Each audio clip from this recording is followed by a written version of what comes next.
विद्यार्थी मित्रों प्रणाम। धोरण 10 गणित प्रकरण 4 द्विघात समीकरण। मित्रों આપણે દ્વિઘાત સમીકરણનો ઉકેલ શોધવાની એક રીત જે અવયવીકરણની રીત છે એ આપણે જોઈ ગયા અને એના આધારે દ્વિઘાત સમીકરણના ઉકેલ કેવી રીતે શોધાય એ દાખલા પણ જોઈ ગયા। હવે ત્યારબાદ દ્વિઘાત સમીકરણનો ઉકેલ શોધવાની બીજી રીત છે પૂર્ણ વર્ગની રીત। જો કે પૂર્ણ વર્ગની રીત આ વર્ષે તમારા અભ્યાસક્રમમાંથી બાદ કરેલ છે, પરંતુ તેમ છતાં પણ આપણે એના દાખલાઓ જોઈશું સ્વાધ્યાયની અંદર છે। અને ત્યારબાદ ત્રીજી રીત છે દ્વિઘાત સૂત્ર અથવા તો વ્યાપક સૂત્રની રીત। ત્રીજી રીત છે દ્વિઘાત સૂત્ર અથવા વ્યાપક સૂત્રની રીત।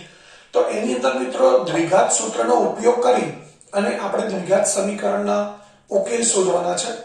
તો એ કયા સૂત્રનો ઉપયોગ કરવાનો છે એ સૂત્ર આપણે તારવવાના છે। સૌથી પહેલા તો દ્વિઘાત સમીકરણ ax² + bx + c = 0 જ્યાં a ≠ 0 abc belongs to r એના ઉકેલ શોધવા માટેના દ્વિઘાત અથવા તો વ્યાપક સૂત્ર તારવો।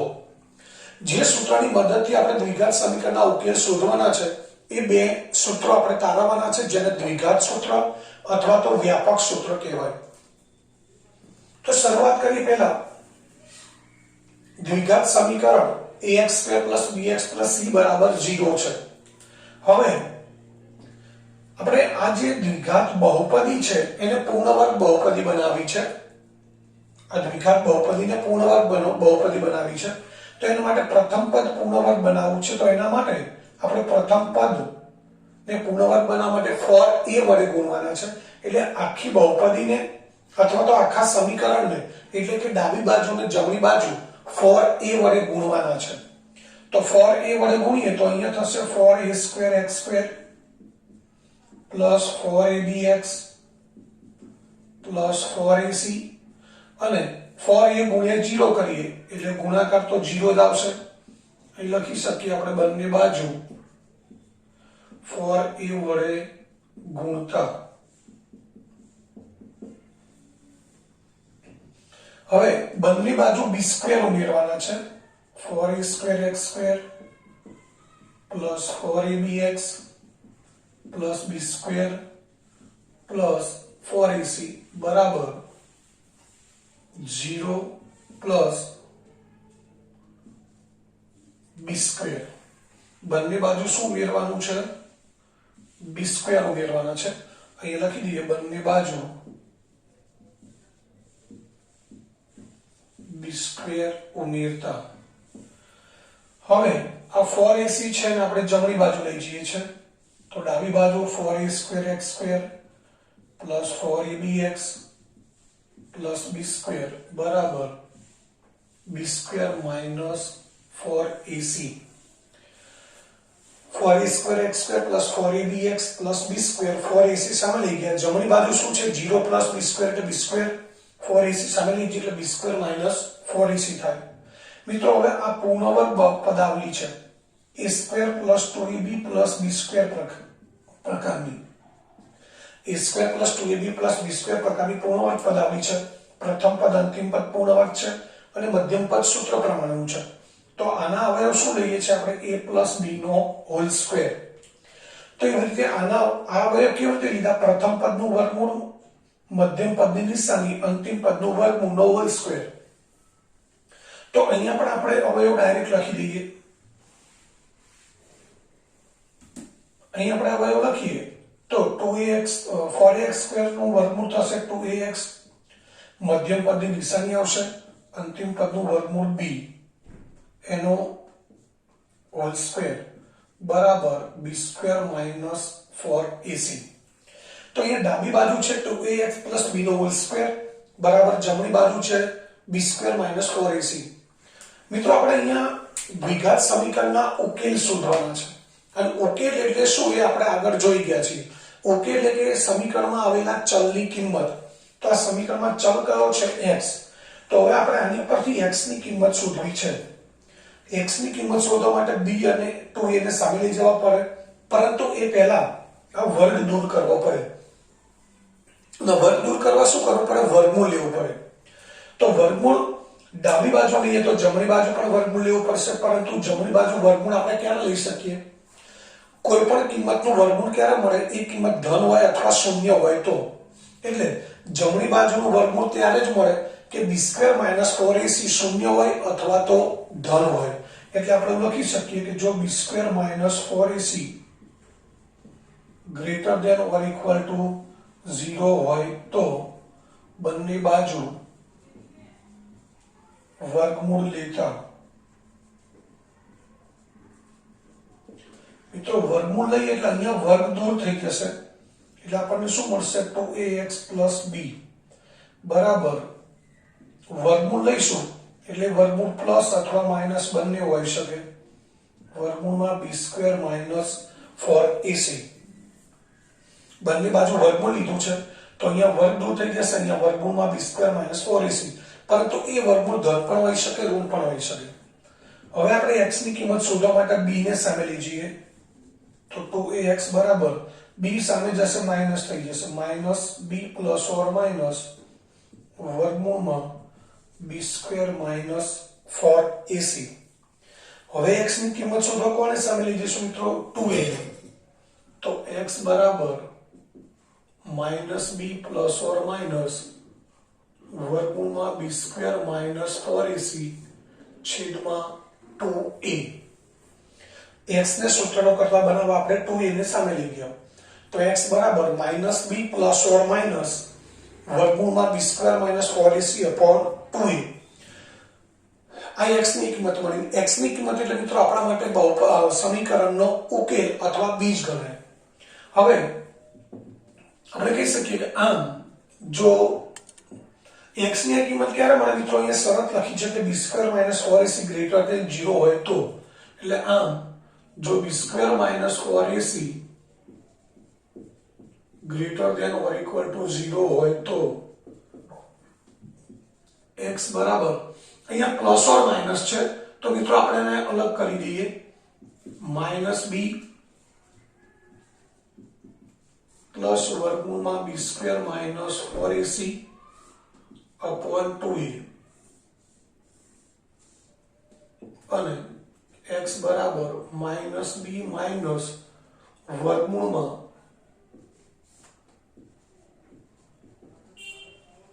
b² - 4ac upon 2a.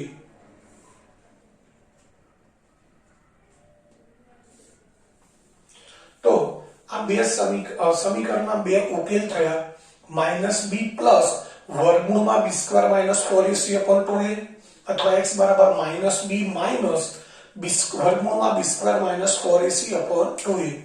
આ બંનેમાં એક ખાલી નિશાનીનો ફરક છે, અહીંયા પ્લસ છે અહીંયા માઈનસ છે. તો આ દ્વિઘાત સૂત્રની મદદથી આપણે દ્વિઘાત સમીકરણના ઉકેલ શોધી શકીએ. હવે અહીં મિત્રો આ જે b² - 4ac છે, b² - 4ac એને દ્વિઘાત સમીકરણ ax² + bx + c બરાબર 0 એનો વિવેચક કહેવાય છે. તમારી બુકમાં મિત્રો આ પ્રકારના સૂત્રો આપેલા છે, પરંતુ જૂની બુકમાં જે આપે તે પ્રમાણે પણ તમને સમજાવી દઉં છું. તો અહીં b² - 4ac ને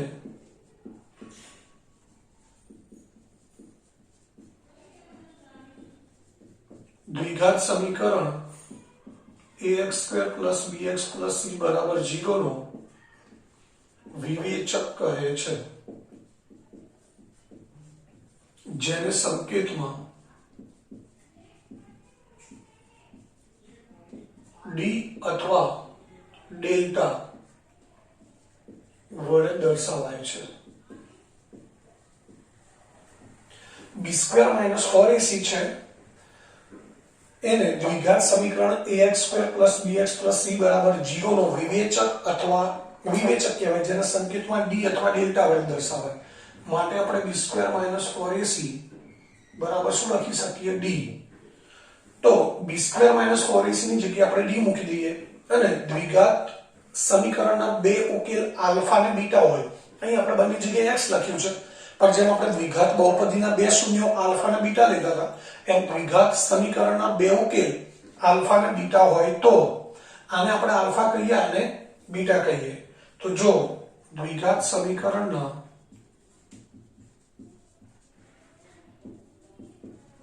બે બીજ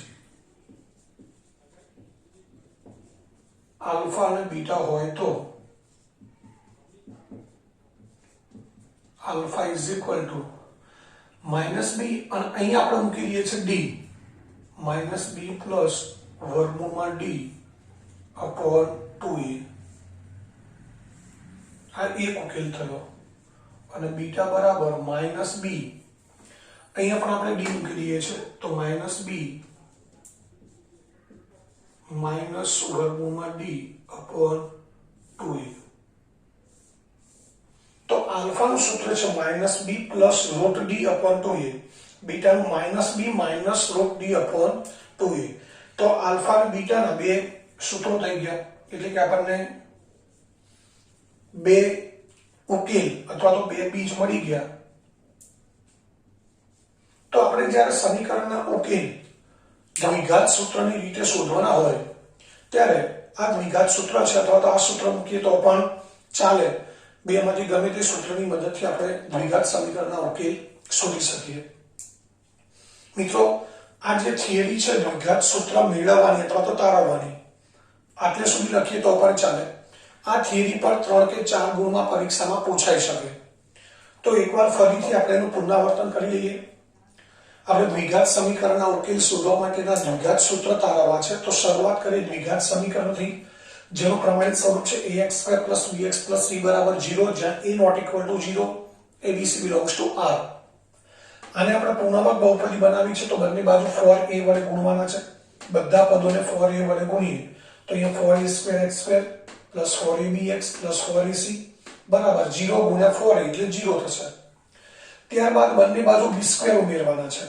તો 4a2x2 4abx અહીંયા વચ્ચે b2 મૂકી દઈએ 4ac બરાબર 0 b2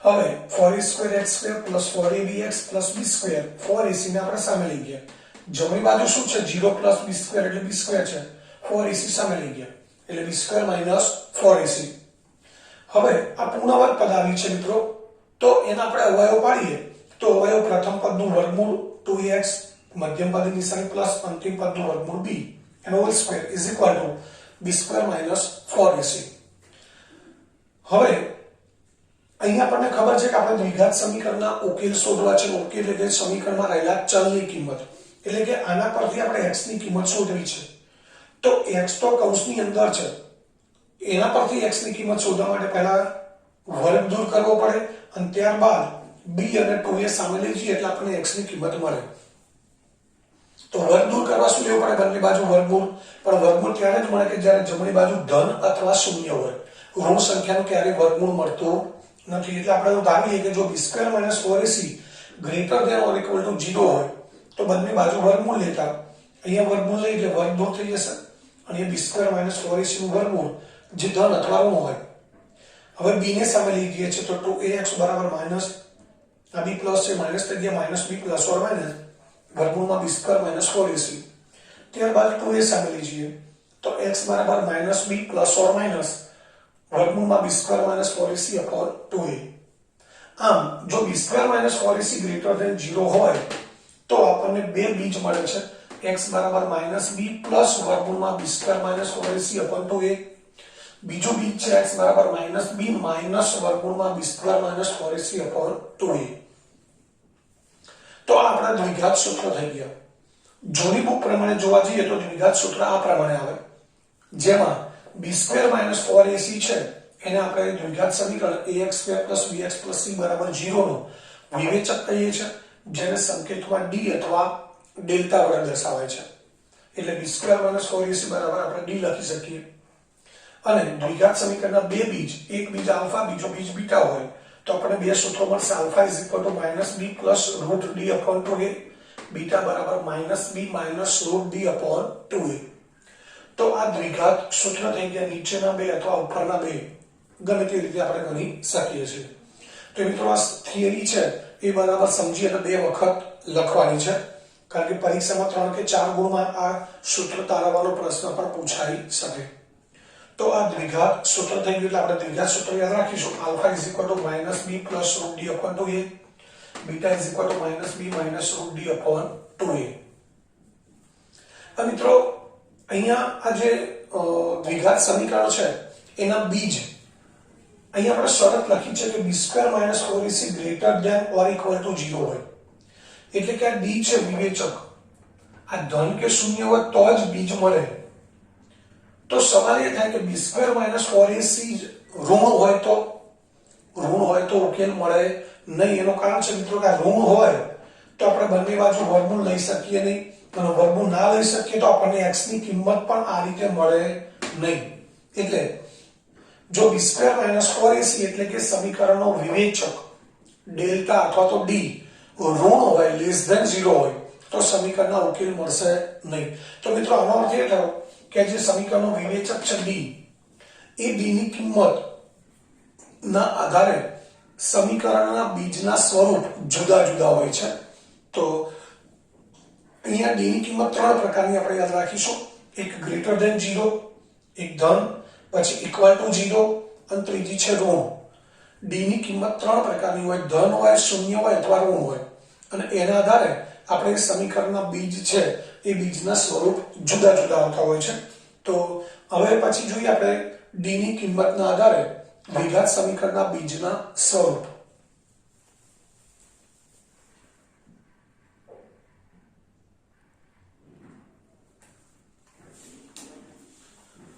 વિદ્યાર્થી મિત્રો હવે આપણે દ્વિઘાત સમીકરણના બીજના સ્વરૂપની ચર્ચા કરીએ. તો અહીં તમારી સામે ચાર્ટ છે. આ ચાર્ટ આપણે યાદ રાખીએ એટલે દ્વિઘાત સમીકરણના બીજના બધા જ પ્રકારના સ્વરૂપ આપણે સરળતાથી યાદ રાખી અને સમજી શકીએ. આપણે વાત કરી એમ કે દ્વિઘાત સમીકરણનું બીજ છે એ d ઉપર આધાર રાખે છે, વિવેચક d ની કિંમત ઉપર આધાર રાખે. d ની કિંમત આપણને ત્રણ પ્રકારની મળે. d = 0 એટલે કે શૂન્ય હોય, d greater than 0 એટલે ધન હોય, d less than 0 એટલે ઋણ હોય. અહીંયા d છે એ ધન છે અને અહીંયા d ઋણ છે. તો પહેલા આપણે d ની કિંમત ઋણ હોય ની વાત કરીએ. તો d ની કિંમત ઋણ હોય તો એને બીજ ન હોય. એનું કારણ શું છે મિત્રો? આપણે સૂત્ર જોઈ ગયા હતા. આલ્ફા બરાબર સૂત્ર શું છે? -b પ્લસ વર્ગમૂળ d અપોન 2a. જો d ની કિંમત ઋણ હોય તો આપણે આલ્ફા એટલે કે સમીકરણનું બીજ શોધવું છે, તેમાં વર્ગમૂળ d ની કિંમત મૂકવી પડે. પરંતુ d ઋણ છે તો ઋણ સંખ્યાનું ક્યારે વર્ગમૂળ મળે નહીં. એટલે કે વર્ગમૂળ d ની કિંમત આપણને મળે નહીં અને વર્ગમૂળ d ની કિંમત ન મળે તો આલ્ફા અને બીટા પણ ન મળે, કારણ કે બંને સૂત્રોમાં વર્ગમૂળ d તો આવે જ છે. એટલે જો d less than 0 હોય એટલે વિવેચક d ની કિંમત ઋણ હોય તો એવા સમીકરણને એક પણ બીજ ન હોય. એનું ઉદાહરણ છે x² + x + 2 = 0. આવું સમીકરણ હોય તો એમાં વિવેચક d આપણને કેટલો મળશે? -7. કેવી રીતે મળે જોઈ લઈએ મિત્રો. અહીંયા d નું સૂત્ર છે b² - 4ac.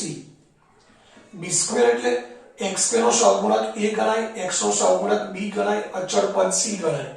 તો b ની કિંમત શું છે? અહીંયા 1, a ની કિંમત 1 અને c ની કિંમત 2 છે. 1 નો વર્ગ 1, 4 × 4 = 4 × 2 = 8, 1 - 8 એટલે કેટલા થયા? -7. એટલે અહીંયા વિવેચક d ની કિંમત આપણને -7 મળે છે. તો d ની કિંમત -7 મળતી હોય તો આપણે એની પરથી d નું વર્ગમૂળ એટલે કે વર્ગમૂળ d ક્યારેય શોધી શકીએ નહીં. એટલે વર્ગમૂળ d ન મળે તો આલ્ફા અને બીટા પણ ન મળે. એટલે જો d less than 0 હોય તો એ સમીકરણને એક પણ બીજ ન હોય એવું આપણે કહી શકીએ. એટલે પહેલી શરત થઈ. હવે બીજો વિકલ્પ છે d = 0.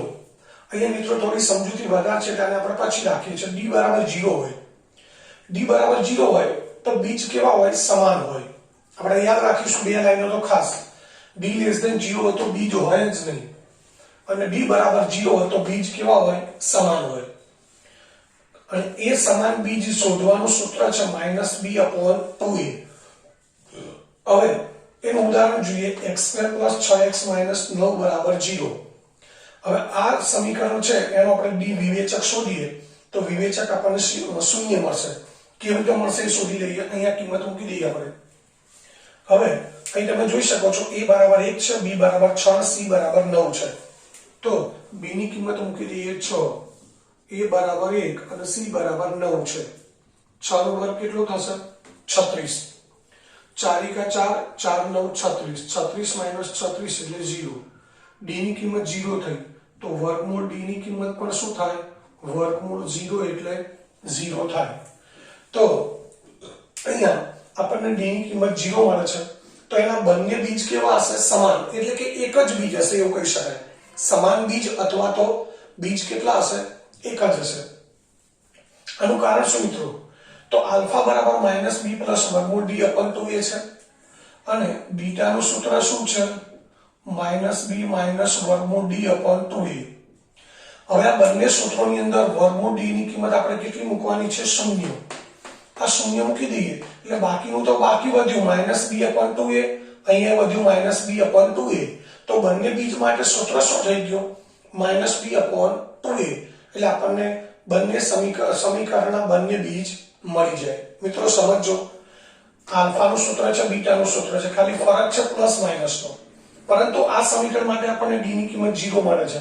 તો બંને જગ્યાએ વર્ગમૂળ d ની કિંમત 0 મૂકી દઈએ તો આ 0 થઈ ગયું એટલે પદ ગાયબ થઈ જશે. તો વધશે શું? -b અપન 2a. અહીંયા વર્ગમૂળ d ની કિંમત 0 મૂકીએ તો ખાલી શું વધશે? -b અપન 2a. એટલે આલ્ફાનું સૂત્ર પણ -b અપન 2a થયું, બીટાનું સૂત્ર પણ -b અપન 2a થયું. એટલે આપણે કહી શકીએ જ્યારે બે બીજ સમાન હોય ત્યારે એ બીજ શોધવાનું સૂત્ર છે -b અપન 2a. મિત્રો અહીંયા તમે જોઈ શકો છો આ સમીકરણ છે એમાં b અને a ની કિંમત મૂકી દઈએ આપણે. તો b ની કિંમત શું છે? 6. a ની કિંમત કેટલી છે? 1. -6/2 એટલે બીજ મળશે આપણને -3. એટલે આ સમીકરણને એક જ બીજ છે અને બીજ છે -3. બીજી વસ્તુ કે કયા પ્રકારનું સમીકરણ અથવા કયા પ્રકારની બહુપદીને બીજ સમાન હોય? તો એ આપણે યાદ રાખીશું. પૂર્ણવર્ગ ત્રિપદી હોય. કેવી ત્રિપદી હોય? પૂર્ણવર્ગ ત્રિપદી જેનું પ્રથમ પદ a² + 2ab + b² પ્રકારની જે પદાવલી હોય, ત્રિપદી હોય, એના બીજ સમાન હશે અને એના માટે d બરાબર પણ શું હશે? 0 હશે.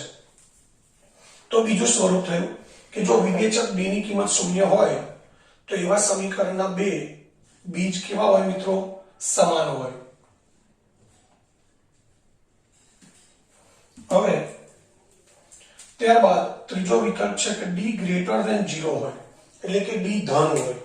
d > 0 હોય તો એના બીજ વાસ્તવિક અને ભિન્ન હોય. બે બીજ હોય અને બંને બીજ કેવા હોય? ભિન્ન હોય. પણ બીજ કેવા હશે? વાસ્તવિક. હવે મિત્રો વાસ્તવિક સંખ્યાઓ આપણે ભણી ગયા છે. વાસ્તવિકની અંદર સમય અને અસમય બંને આવે. તો અહીંયાથી આપણે બે ભાગ કર્યા છે. મિત્રો આ બધું તમારી ટેક્સ્ટ બુકમાં અત્યારે હાલ ક્યાંય આપેલું નથી, પરંતુ આગળના ધોરણોમાં પણ તમને ક્યાંય તકલીફ ના પડે એટલા માટે હું તમને આટલું ડિટેલમાં સમજાવું છું. એટલે ધ્યાનથી સમજવાનો પ્રયત્ન કરજો. બીજ વાસ્તવિક અને ભિન્ન છે. ભિન્ન તો છે પણ વાસ્તવિક છે. હવે વાસ્તવિકમાં બે ઓપ્શન આવે, સમય અને અસમય. એટલે આપણે બે ભાગ કર્યા છે, સમય અને ભિન્ન, અસમય અને ભિન્ન. એટલે અહીંયા સમય બીજ હોય એની વાત છે. તો બીજ સમય ક્યારે હોય? તો એના માટેની શરત છે કે d પૂર્ણ વર્ગ હોય. એટલે d ની કિંમત કેવી હોય? પૂર્ણ વર્ગ. પૂર્ણ વર્ગ કોને કહેવાય? જેનું વર્ગમૂળ નીકળી શકે, જેમ કે 1 4 9 16 25. તો d ની કિંમત આવી હોય પૂર્ણ વર્ગ. અને abc belongs to q એટલે કે abc એ સમય સંખ્યાઓ હોય. આ બે શરતનું પાલન થતું હોય તો એવા સમીકરણના બીજ કેવા હોય? વાસ્તવિક અને ભિન્ન હોય. એનું ઉદાહરણ છે x² + 6x - 7 = 0. x² + 6x - 7 = 0. મિત્રો એના માટે d ની કિંમત મળે છે 64. કેવી રીતે મળે છે આપણે ત્યાં સુધી લઈએ. અહીંયા a બરાબર 1 છે, b બરાબર 6 છે અને c બરાબર -7 છે. તો b બરાબર 6 તો એમને એમ છે અને અહીંયા c બરાબર કેટલા છે? -7. તો 6 નો વર્ગ 36, 4 × 4 4 × 7 = 28 +28. 36 + 28 મિત્રો સરવાળો કેટલો થાય? 64. એટલે d ની કિંમત પૂર્ણ વર્ગ છે અને વર્ગમૂળ d બરાબર શું મળશે આપણને? 64 નું વર્ગમૂળ. અને 64 નું વર્ગમૂળ કેટલું થાય 8. બીજું a બરાબર 1 છે, b બરાબર 6, c બરાબર -7 એટલે એ ત્રણે સમય સંખ્યાઓ છે. તો આ બંને શરતનું પાલન થાય છે કે d પૂર્ણ વર્ગ છે 64 છે અને a b c એ સમય સંખ્યાઓ છે. તો આ સમીકરણના બીજ કેવા હશે? સમય અને ભિન્ન. કેવી રીતે હશે એ જોઈએ આપણે. તો પહેલું સૂત્ર છે આલ્ફા માઇનસ b પ્લસ વર્ગમૂળ d અપોન 2a. b ની કિંમત છે -6, d ની વર્ગમૂળ d ની કિંમત મિત્રો કેટલી મળી 8, 2a એટલે a ની કિંમત છે 1. આ સમીકરણમાં a ની કિંમત કેટલી છે 1. મિત્રો ધ્યાનથી સમજો, આ સમીકરણના આપણે બીજ શોધવા છે. તો -b એટલે b બરાબર 6, વર્ગમૂળ d તો વર્ગમૂળ d કેટલા છે 8 અને 2a a ની કિંમત છે 1. તો -6 + 8 એટલે 2 વધે, 2/2 એટલે જવાબ મળ્યો 1. બીજું સૂત્ર છે બીટા બરાબર -d b - d upon 2a. -6 - 8 -14/2 એટલે -7. તો આ સમીકરણના બે બીજ મળ્યા આપણને 1 અને -7. આ બંને બીજ મિત્રો કેવા છે? સમય છે. 1 અને -7 બંને સમય છે એટલે સમય અને ભિન્ન બંને ભિન્ન પણ છે. તો આ સમીકરણ આ બંને શરતનું પાલન કરે છે એટલે કે d પૂર્ણ વર્ગ છે અને abc belongs to q છે. એટલે આ સમીકરણના બંને બીજ કેવા છે? ભિન્ન અને સમય છે. હવે મિત્રો આગળ જઈએ આપણે. ભિન્ન અને અસમય બીજ ક્યારે હોય એની વાત કરીએ. તો બીજ ભિન્ન અને અસમય હોય એમાં બે ઓપ્શન છે. કે પહેલો ઓપ્શન છે, એમાં શરત એ છે કે d પૂર્ણ વર્ગ હોય ખરો. d ની કિંમત પૂર્ણ વર્ગ હશે એટલે એનું વર્ગમૂળ મળશે, પરંતુ abc not belongs to q એટલે કે abc છે એમાંથી કોઈક અસમય હશે, સમય નહીં હોય. તો તમે જોઈ શકો છો, ઉદાહરણ છે √3x² - 5x - 2√3 = 0. અહીંયા a બરાબર √3 છે. √3 એટલે અસમય સંખ્યા છે એટલે a not belongs to q બને. c ની કિંમત છે -2√3, એ પણ અસમય છે તો c not belongs to q છે. b ની કિંમત છે -5, તો -5 સમય છે પરંતુ a અને c એ સમય નથી એટલે કે કેવા છે? અસમય છે. તો આવા સમીકરણના જે બીજ છે એ કેવા હશે? અસમય અને ભિન્ન હશે.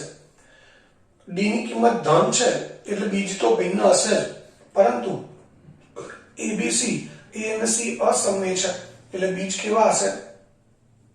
અસમય. આપણે શોધીએ આલ્ફા અને બીટા. તો મિત્રો ધ્યાન રાખજો, અહીંયા અહીં d કેટલા છે? વર્ગ 49 છે. તો વર્ગમૂળ d બરાબર શું થાય? 7 થાય. 49 નું વર્ગમૂળ કેટલું થશે? 7. અહીંયા કિંમત મૂકી દઈએ. -b મિત્રો b ની કિંમત કેટલી છે? અહીંયા -5 છે. તો -5 પ્લસ વર્ગમૂળ d ની કિંમત છે 7 અને છેદમાં 2a એટલે 2 વર્ગમૂળ 3. -5 એટલે +5, 5 + 7 12, 12 છેદમાં 2√3, 6 દુ 12, 6/√3. હવે છેદમાં √3 છે તો 6 ના અવયવ પાડી દઈએ. 3 દુ 6 અને 3 ની જગ્યાએ લખી શકાય √3 × √3 અને છેદમાં √3. આ √3 ઉડી ગયા, જવાબ મળ્યો 2√3. તો આલ્ફાની કિંમત મળી આપણને 2√3 જે અસમય સંખ્યા છે. એ જ રીતે બીટા શોધીએ. તો -5 -7 છેદમાં 2√3. માઇનસ પ્લસ થશે એટલે 2 - 7, સોરી 5 - 7 એટલે -2 છેદમાં 2√3. 2 ઉડી ગયા, -1/√3. તો આ પણ અસમય સંખ્યા થઈ. તો અહીં તમે જોઈ શકો છો કે d પૂર્ણ વર્ગ છે એટલે d ની કિંમત તો 49 છે જેનું વર્ગમૂળ આપણને 7 મળે છે, પરંતુ a અને c અસમય છે તો આપણને જે બે બીજ મળે, એક 2√3 અને એક -1/√3, એ પણ કેવા મળ્યા મિત્રો? અસમય મળ્યા. ત્યારબાદ અસમય અને ભિન્ન બીજ મળેની બીજી શરત છે કે d પૂર્ણ વર્ગ ન હોય. એટલે d ની કિંમત જ પૂર્ણ વર્ગ ન હોય તો d નું વર્ગમૂળ મળવાનું નથી. તો એવું ઉદાહરણ છે x² + 5x - 1 = 0. તો અહીંયા ડી બરાબર શું મળે છે આપણને 29. કેવી રીતે મળે છે એ જોઈ લઈએ.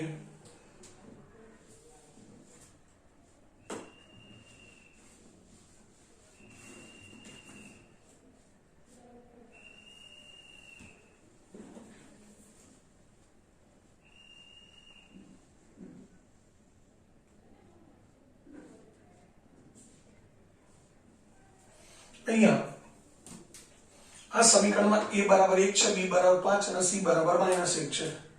તો b બરાબર 5 મૂકી દઈએ, c બરાબર 1,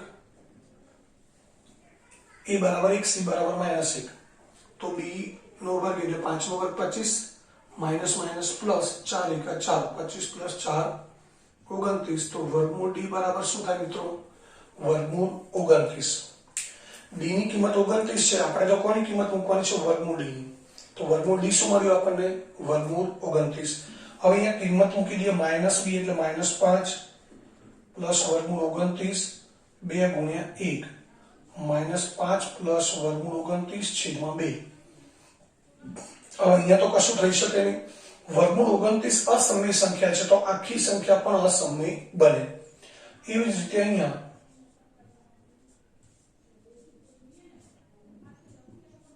-5 માઇનસ વર્ગમૂળ 29/2. તો અહીંયા બંને બીજ મળે આપણને અસમય. તો એની શરત શું હતી? કે d પૂર્ણ વર્ગ ન હોય. તો d પૂર્ણ વર્ગ ન હોય તો પણ એ બંને બીજ અસમય હોય.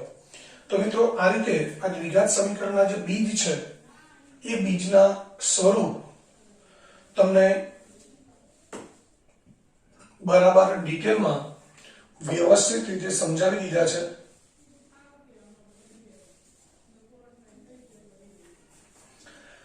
એકવાર ફરીથી રિપીટ કરીએ મિત્રો. તમારે ઘરેથી નોટમાં જ્યારે લખો ત્યારે આ રીતે ચાર્ટ જ બનાવવાનો છે તમારા ફૂલ સ્કેપ પેજની અંદર. જરૂર પડે તો 2 પેજ સળંગ લઈ લેવાના અને આ રીતે ચાર્ટ બનાવવાનો અને વારંવાર પુનરાવર્તન કરતા રહેશો એટલે એકદમ ઇઝીલી યાદ રહી જાય છે. ફરીથી એકવાર કહું છું, તમારી બુક કરતાં પણ વધારે ડિટેલમાં સમજાવ્યું છે એટલે બરાબર ધ્યાનપૂર્વક સમજવાનું છે. તો ax² + bx + c બરાબર 0 ના બીજના સ્વરૂપ. શરૂઆત કરીએ પહેલી d ની. શેના આધારે બીજના સ્વરૂપ નક્કી થાય છે? d ની કિંમતના આધારે. d ની કિંમત 3 પ્રકારની હોય: <0, <0 અને =0. <0 હોય એટલે કે d ઋણ હોય તો બીજ હોય નહીં. અહીં ઉદાહરણ તમારી સામે છે. d બરાબર 0 હોય તો સમીકરણના બીજ કેવા હોય? સમાન. અને સમાન બીજનું સૂત્ર છે -b/2a. તો એ બહુપદી કયા પ્રકારની હોય? પૂર્ણ વર્ગ ત્રિપદી હોય. કેવી હોય? પૂર્ણ વર્ગ ત્રિપદી. એટલે a² + 2ab + b² પ્રકારની પદાવલી હોય તેમાં d હંમેશા 0 હોય અને એને એક જ બીજ હોય. ત્યારબાદ d > 0 એટલે કે d ની કિંમત ધન હોય તો એને બે ઓપ્શન, એના બે બીજ ભિન્ન અને વાસ્તવિક હોય. વાસ્તવિકમાં બે પ્રકાર પડે: સમય અને અસમય. તો આપણે બે પ્રકાર લીધા: સમય અને ભિન્ન, અસમય અને ભિન્ન. સમય ક્યારે હોય? તેના માટે બે શરત છે કે d ની કિંમત પૂર્ણ વર્ગ મળવી જોઈએ અને abc belongs to q. એટલે abc એ કેવા હોવા જોઈએ? સમય હોવા જોઈએ. તો આપણી પાસે સમીકરણ છે x² + 6x - 7 = 0. જેમાં d 64 એટલે પૂર્ણ વર્ગ છે, a બરાબર 1, b બરાબર 6, c બરાબર -7 એ બધી સમય સંખ્યાઓ છે. તો આનો ઉકેલ આપણને સમય મળે છે એ આપણે જોઈ ગયા. અસમય અને ભિન્ન માટે બે ઓપ્શન છે. d પૂર્ણ વર્ગ હોય પરંતુ abc not belongs to q. એટલે abc માંથી કોઈક અસમય છે તો એ સમીકરણના બીજ કેવા હોય? ભિન્ન અને અસમય. √3x² - 5x - 2√3 = 0. જેમાં d આપણને 49 મળે છે જે પૂર્ણ વર્ગ છે, પરંતુ એ √3 છે અને c -2√3 છે જે અસમય છે. એટલે આ સમીકરણના બીજ આપણને અસમય મળે. ત્યારબાદ અસમય અને ભિન્ન માટે બીજી શરત છે કે d પૂર્ણ વર્ગ ન હોય. d પૂર્ણ વર્ગ ન હોય તો વર્ગમૂળ d આપણને અસમય જ મળે અને વર્ગમૂળ d અસમય મળે એટલે બીજ પણ કેવા હોય? અસમય અને ભિન્ન હોય. તો અહીંયા આ દ્વિઘાત સમીકરણના બીજ માટેનું દ્વિઘાત સૂત્ર અને એ દ્વિઘાત સૂત્રમાં આવતો જે વિવેચક છે d, એ d ની કિંમતના આધારે ax² + bx + c બરાબર 0 ના બીજના સ્વરૂપ એની ચર્ચા અહીંયા પૂરી થઈ. હવે ત્યારબાદ આપણે આગળ જઈશું સ્વાધ્યાયની અંદર દાખલા જે ગણવાના છે એ સ્વાધ્યાય પર જઈશું.